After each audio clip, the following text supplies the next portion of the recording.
History of Cedar Falls. William Sturgis and his brother-in-law Erasmus Adams were the first permanent white residents of Cedar Falls. The reason they liked this area was for its farmland, timber, and the Cedar River.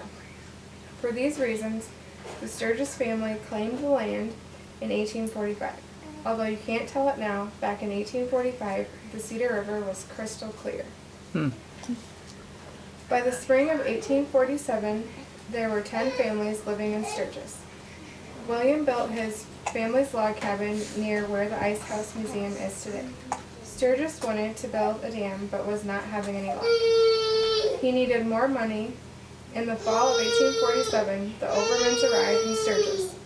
They offered William $2,200 for the mill site and his 280-acre claim. The sale was complete in late 1847, and the Overmans changed the name to Cedar Falls. During the 1840s and 1850s, there was a steamboat named Blackhawk that went along the Cedar River between Cedar Rapids and Waterloo.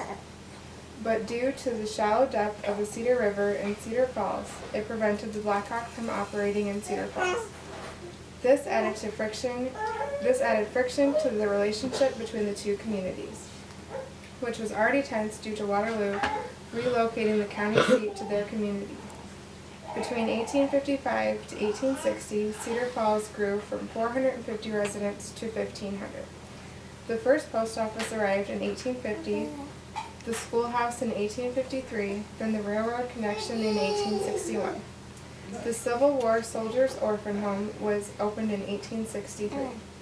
The home changed its focus and name 5 times before becoming the University of Northern Iowa in 1967. The building was known as the Broom Factory, was constructed to mill cornstarch. Sartori Hospital opened in 1915 as a 30-patient facility. Prohibition was strongly supported in this community during the same time frame. During the 1950s to the 1980s is when Cedar Falls experienced its most population growth.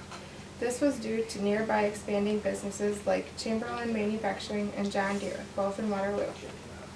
There was also a boost in UNI enrollment. The floods that happened in Cedar Falls over the last 20 years have had a huge impact on the town and its buildings. In 1983, my mom moved to Cedar Falls, and she said there were no flood walls near the house she lives in now. There are flood walls right down the street from the house now. During the flood of 1993, the Cedar River crested at 95.8, according to the Weather Channel. Major flood stage is 93 feet. Although the flood of 93 was bad, there was an even bigger flood on the horizon. The flood of 2008 changed the lives of many Cedar Falls residents. The Cedar River crested at 102 feet on June 10, 2008. On my way home from work in northern Waverly, I had to drive through water that was starting to trickle over the Highway 218 in Cedar Falls. Shortly after, parts of 218 were completely submerged in water, causing closing of the highway. Many other roads in Cedar Falls were underwater, making travel difficult. Many area residents gathered together and put up sandbags reinforcing the flood walls. They helped save downtown Cedar Falls. But unfortunately, water found its way down to North Cedar, where many homes were destroyed and families displaced.